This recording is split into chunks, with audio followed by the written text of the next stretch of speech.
Vrindavan Banke Bihari corridor का सर्वे चल रहा है। सर्वे कहां तक पहुंचा, कुंज गलियों में किस प्रकार का सर्वे हो रहा है, कॉरिडोर का विरोध कर रहे गोस्वामियों का क्या हुआ, इस वीडियो में इसी पर विस्तार से चर्चा होगी। नमस्कार, मैं हूं रजनीश यादव, आप देख रहे हैं लोकमत हिंदी। वृंदावन बाके बिहारी कॉरिडोर के लिए सर्वे चल रहा है।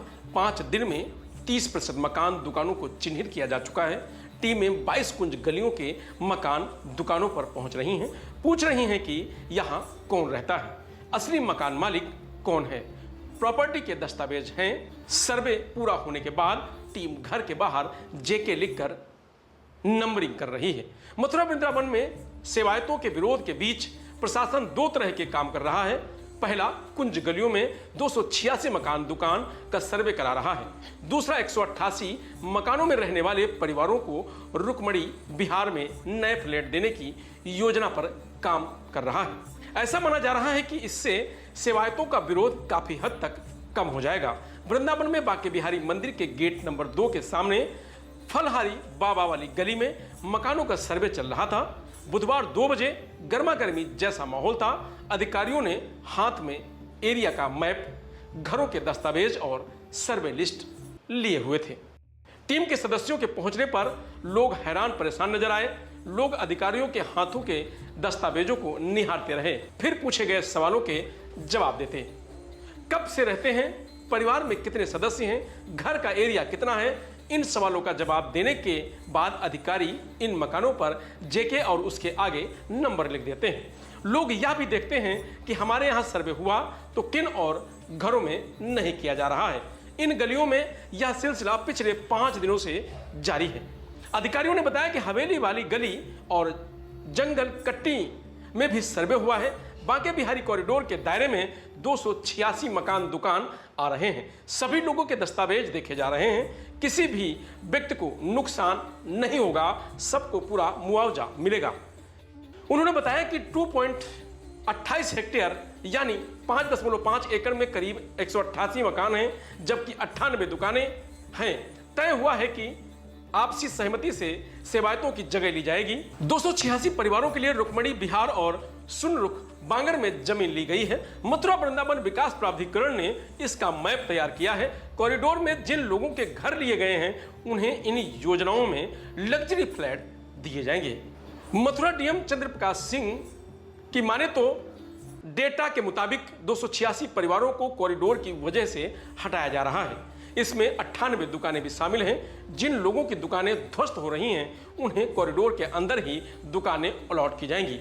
सिर्फ इतना ही नहीं, मकान दुकान देने के साथ ही हम मुआवजा भी देंगे। हमारी प्रायोरिटी है कि जिन्हें हटाया जाए उन्हें एक ही जगह पर बसाया भी जाए।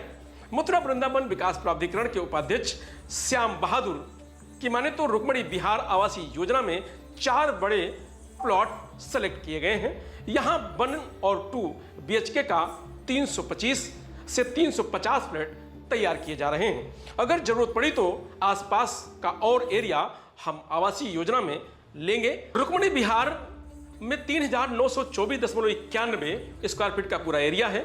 2844 स्क्वायर फीट, 1800 स्क्वायर फीट और 1500 स्क्वायर फीट के प्लॉट रखे गए हैं। वहीं विकास प्राधिकरण के सचिव अरविंद कुमार द्विवेदी कहते हैं कि इसके अलावा सुनरख बांगर में भी करीब 3.5 एकड़ जमीन भी चयनित की गई है। श्री बाके बिहारी जी के कॉरिडोर से प्रभावित लोगों के लिए प्रस्तावित फ्लैट की योजना का डिजाइन भी तैयार कर दिया गया है। जल्द ही इसको जारी कर दिया जाएगा।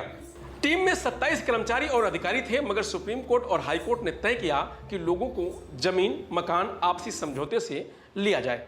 इसके बाद डीएम ने एडीएम वित्त एवं राजस्व डॉक्टर पंकज वर्मा के नेतृत्व में 29 सदस्यों की टीम बनाई।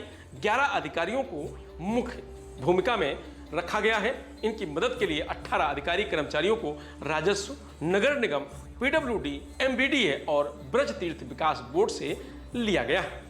बता दें कि टीमें जनवरी 2023 में शासन के सर्वे के अनुसार ही दोबारा सर्वे कर रही हैं। उस वक्त बाके बिहारी मंदिर के आसपास दुकान, मकान और कुंज गलियों के 285 स्थानों को चिन्हित किया गया था।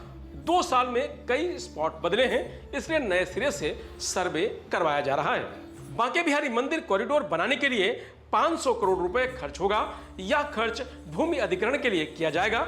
बांके बिहारी मंदिर के खजाने में करीब 450 करोड़ रुपए हैं। इसी धनराशि से कॉरिडोर के लिए जमीन खरीदी जाएगी। इस जमीन के अधिग्रहित करने में जिनके मकान और दुकान आएंगे उन्हें मुआवजा दिया जाएगा। अब यह भी समझ लेते हैं कि वृंदावन बांके बिहारी कॉरिडोर क्यों जरूरी है।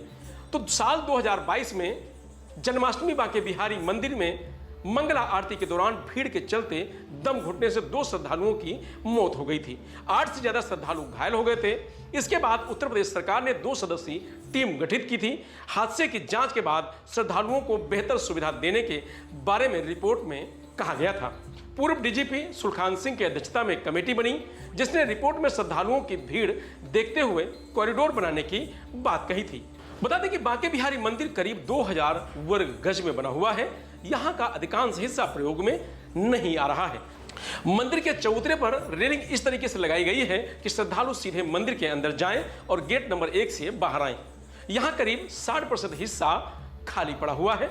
यही हाल मंदिर के अंदर का है जहां रेलिंग और गुल्लक इस तरीके से रखे हुए हैं कि मंदिर की केवल 40 से 50% जगह ही श्रद्धालुओं के लिए प्रयोग में आ रही है। बाकी जगह में गोस्वामियों के बैठने की जगह बनी हुई है या फिर खाली पड़ी हुई है। बांके बिहारी कॉरिडोर की विशेषताओं की बात करें तो भक्तों को यमुना नदी में डुबकी लगाने के बाद कॉरिडोर के माध्यम से मंदिर तक पहुंचने की सुविधा मिलेगी और वो आसान होगी।